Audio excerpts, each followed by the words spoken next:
Dios está queriendo transmitirte un mensaje, no lo saltes. Él quiere hablar contigo ahora. Hay momentos en los que parece que estamos esperando respuestas que nunca llegan.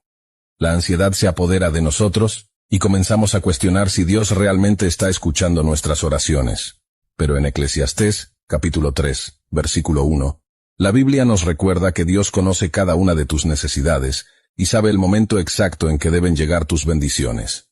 Él no se retrasa, ni se adelanta. Lo que a ti te parece una demora forma parte de un plan perfecto que Él está construyendo. Confía en su tiempo. Si este mensaje habló contigo, recuerda que Dios nunca se olvida de sus hijos. Confía, porque lo que Él tiene para ti, llegará en el momento adecuado.